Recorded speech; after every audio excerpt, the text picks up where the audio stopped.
السلام علیکم ورحمۃ اللہ وبرکاتہ۔ الحمد للہ وکفى والسلام علی عباده الذین اصطفى، اما بعد فاعوذ باللہ من الشیطان الرجیم، بسم اللہ الرحمن الرحیم۔ لن ینال اللہ لحومها ولا دماؤها ولکن ینالہ التقوی منکم۔ صدق اللہ العظیم وصدق رسولہ النبی الکریم۔ درود پاک پڑھیں، اللہم صل علی سیدنا مولانا محمد وسلم صلی اللہ علیہ الصلاۃ والسلام علیک یا رسول اللہ صلی اللہ علیہ وسلم۔ ایک کلام کے بس دعا شاہ سماعت فرمائیں۔ دل بڑا بے قرار ہے آقا، دل بڑا بے قرار ہے آقا، دل بڑا بے قرار ہے آقا، دل بڑا بے قرار ہے آقا،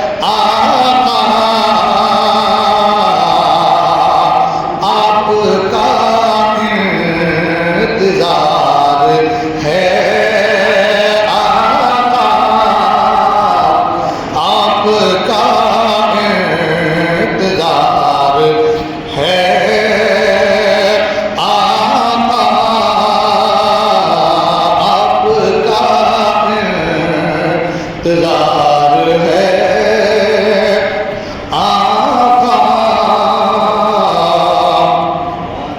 اور آپ پر آپ کے گھرانے پر، آپ پر آپ کے گھرانے پر، آپ پر آپ کے گھرانے پر، آپ پر آپ کے گھرانے پر، میرا سب کچھ نثار ہے آقا، میرا سب کچھ نثار ہے آقا، آپ کا انتظار ہے آقا۔ درود پاک اللہم صلی علی سیدنا مولانا محمد المعدن الجود والکرم وبارک وسلم صلی اللہ علیہ الصلاۃ والسلام علیک یا رسول اللہ صلی اللہ تعالی علیہ وسلم۔ عید الاضحیٰ کی پرخلوص مبارکباد تمام اہل سنت والجماعت کے افراد کو پیش کی جاتی ہے۔ اللہ تعالیٰ ہماری اس عید سعید کو اپنی بارگاہ میں قبول فرمائے، ہماری قربانیوں کو اپنی بارگاہ میں قبول فرمائے، اور اس کا بہتر سے بہتر بدلہ دنیا و آخرت میں عطا فرمائے۔ قربانی حضرت ابراہیم علیہ السلام کی سنت ہے، جیسا کہ اللہ کے رسول نے فرمایا کہ اے میرے صحابہ قربانیاں کرو، تو صحابہ نے کہا رسول اللہ قربانیاں کیا ہیں؟ اللہ کے رسول نے سنت و ابیکم ابراہیم، یہ تمہارے باپ حضرت ابراہیم کی سنت ہے۔ حضرات محترم، قربانی کا پس منظر، پیش منظر اور قربانی سے کیا کیا چیزیں حاصل ہوتی ہیں، اس کے لیے ایک لمبی فہرست، ایک لمبا وقت چاہیے، لمبا وقت درکار ہے، لیکن کچھ باتیں آج کے اس مختصر سے وقت میں آپ کو گوش گزار کرنا چاہوں گا۔ سب سے بڑی چیز یہ کہ اللہ تبارک و تعالیٰ نے قرآن مجید میں قربانی کا حکم فرمایا، اور اللہ کے رسول صلی اللہ تعالیٰ علیہ وسلم نے خود قربانی کی۔ جب قرآن میں قربانی کا حکم آ گیا اور حضور نے قربانی کر دی، تو اب ہمارے لیے چوں چرا کرنے کی کوئی جگہ خالی بچی نہیں۔ اب ایک مسلمان جو اللہ کو مانتا ہے، رسول کو مانتا ہے، اس کے لیے لازم و ضروری ہو گیا کہ وہ اپنے سر تصدیق کو ختم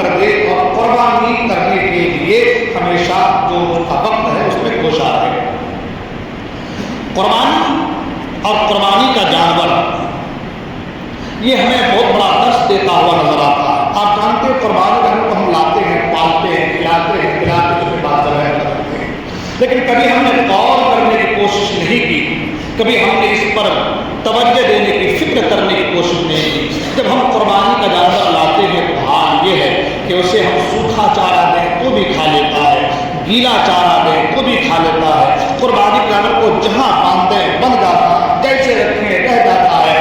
قربانی کے جانور کو ہم جہاں لے جائیں چڑھا جاتا ہے، اس کے ہاتھ پاؤں باندھ کے ذبح کر دیں وہ قربان ہو جاتا ہے۔ القصہ مختصر یہ کہ قربانی کے جانور کو لانے کے بعد ہم جس طریقے سے چاہتے ہیں قربانی کا جانور وہی کرتا نظر آتا ہے، یہاں تک کہ ہم اسے ہاتھ پاؤں باندھ کر کے قربان کر دیتے ہیں کہ وہ قربان ہو جاتا ہے، قربان ہونے کو تیار ہو جاتا ہے۔ ایک انسان، ایک مسلمان کی مثال بھی اسی ایک جانور جس نے اپنا طرز عمل بتایا، یہی طرز عمل اگر ایک انسان اپنا لے اپنی زندگی میں تو اس انسان کے لیے بہت بڑی بات ہو جائے گی کہ دیکھیں اللہ نے ہمیں پیدا کیا، اللہ نے ہمیں پیدا کیا، وہ ہمارا خالق ہے، وہ ہمارا مالک ہے، وہ ہمارا رازق ہے، وہ ہمارا پالنہار ہے۔ اب ایک مسلمان کا یہ جو ہے پورے امتیاز ہونا چاہیے کہ اللہ جس حال میں رکھے بندے کو اسی حال میں صبر کرنا چاہیے۔ ایک جانور کو ہم لاتے ہیں، چند دن کے اسے پالتے ہیں، پوستے ہیں، پروان چڑھاتے ہیں، کھلاتے ہیں، سوکھی گھاس کھلائے تو کھا لیتا ہے، کبھی شکایت نہیں کرتا، گیلی گھاس کھلائے تو کھا لیتا ہے، کبھی شکایت نہیں کرتا، جہاں باندھے بن جاتا ہے کبھی شکایت نہیں کرتا، اسے ذبح کر دیتے ذبح ہو جاتا ہے، شکایت نہیں کرتا۔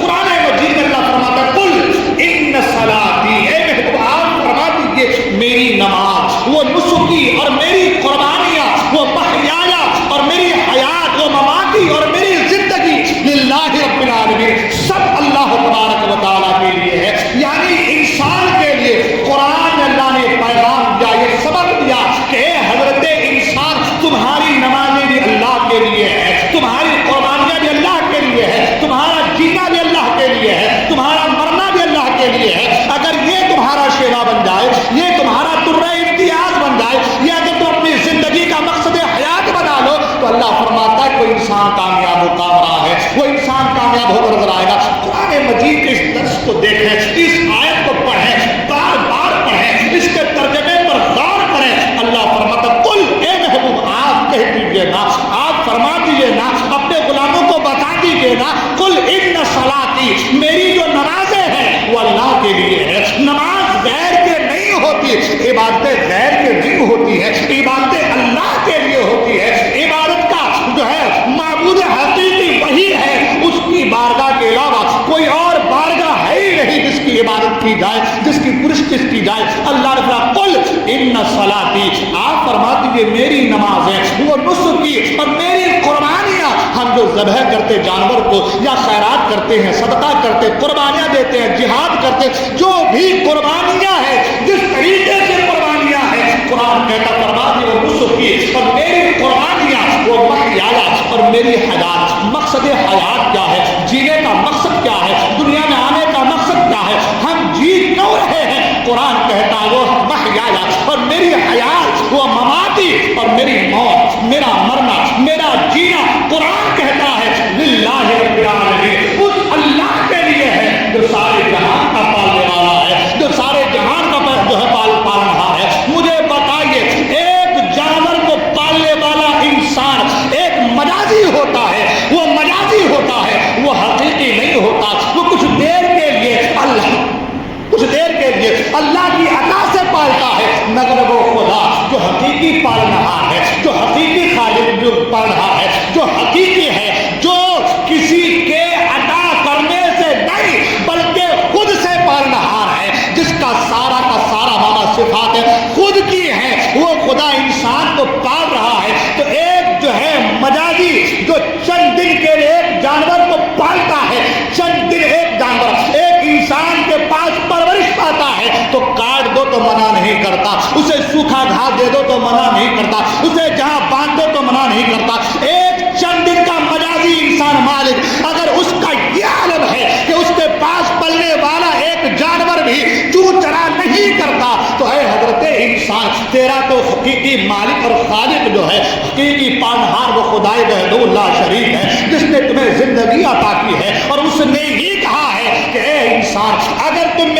کوشش کرو گے، میری بندگی کرو گے، میرا حکم مانو گے تو میں تمہیں وہ عطا کر دوں گا، میں تمہیں وہ چیزیں عطا کر دوں گا کہ تلذ الاعین، کہ تمہاری آنکھوں نے کبھی دیکھا بھی نہیں ہوگا، تمہارے خیال نے کبھی سوچا بھی نہیں ہوگا، تمہارے ذہن و فہم میں ادراک بھی نہیں ہوا ہوگا کہ تم نے کیا کیا چیزیں دیکھی ہے۔ اللہ اکبر۔ وہ خدا کہتا ہے وہ آپ فرما دیجئے نا کہ میری نماز ہے، میری قربانیاں، میرا جینے کا مقصد، میرا مقصد حیات، میری موت، یہ سب اللہ کے لیے ہے۔ اس ایک آیت پر بار بار غور کیجئے کہ ہماری قربانیاں اللہ کے لیے ہے، ہماری نمازیں اللہ کے لیے ہے، ہمارا جینا اللہ کے لیے ہے، ہمارا مرنا اللہ کے لیے ہے۔ تو آج عالم کیوں ہے کہ ہم گوشت کے پیچھے پیچھے بھاگتے چلے جا رہے ہیں؟ میرے کا وقت نہیں ہے ورنہ بتاتا میں، گوشت کے پیچھے پیچھے بھاگتے چلے جا رہے ہیں۔ آج عالم یہ ہے، بہت سارے لوگ ایسا معاملہ ہوتا ہے کہ بھائی اس بار قربانی کا معاملہ ایسا کہ بکرے ذبح ہو رہے ہیں، گوشت کم مل جائے گا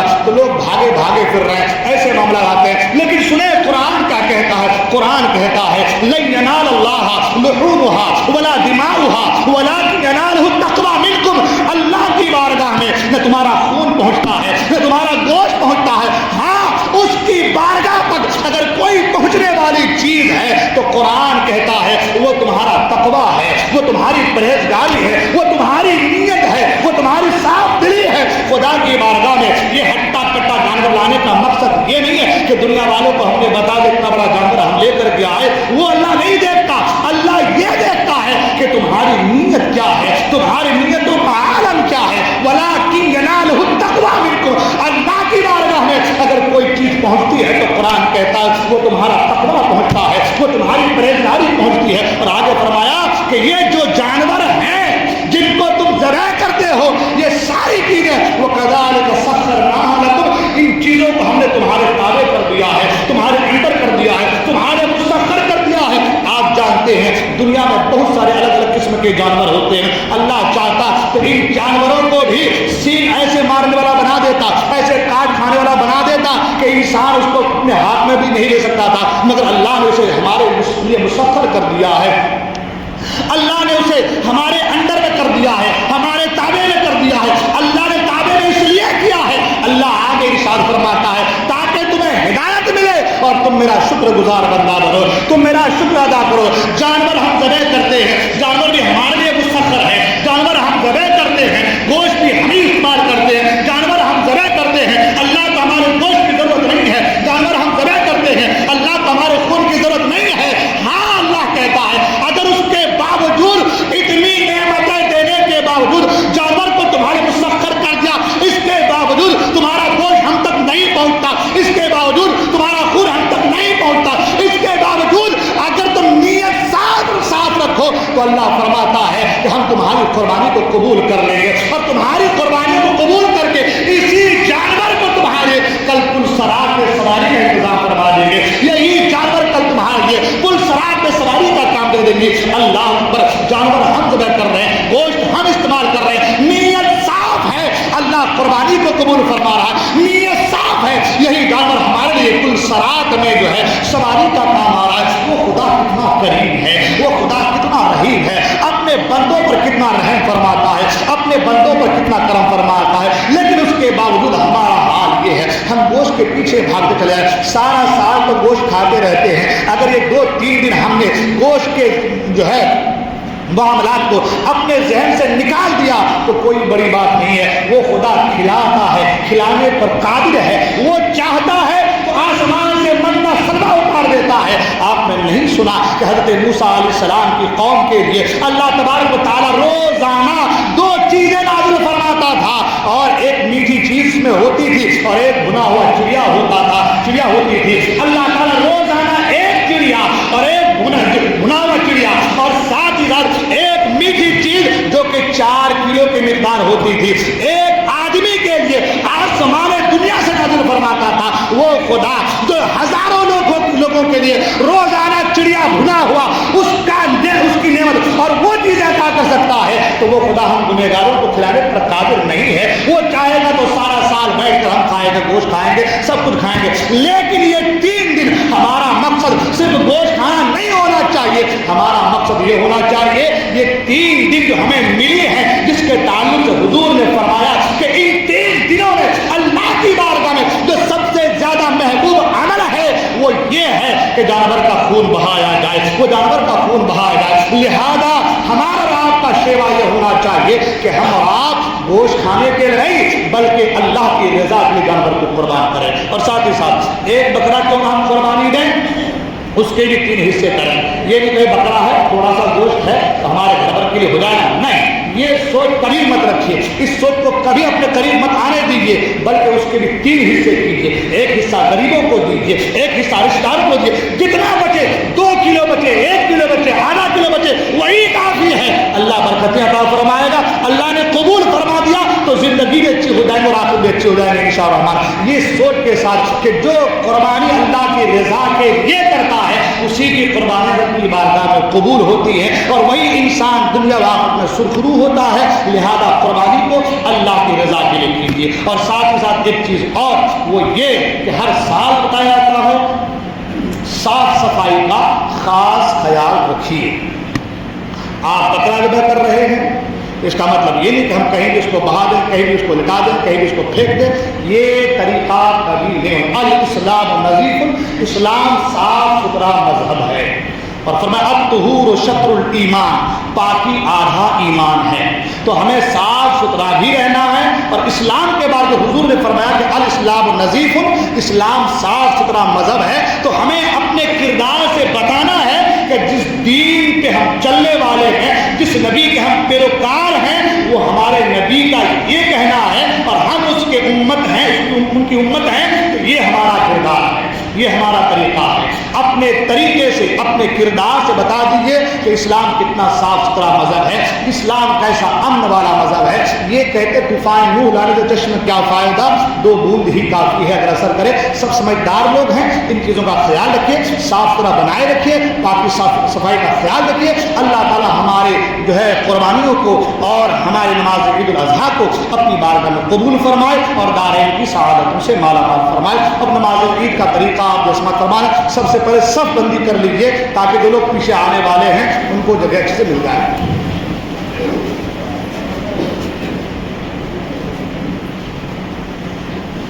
صفوں کو ایک دم سیدھی کر لیجئے، اور بیچ میں جگہ خالی نہ رہے کہ بعد میں پھر جگہ کے لیے آگے پیچھے ہونا پڑے۔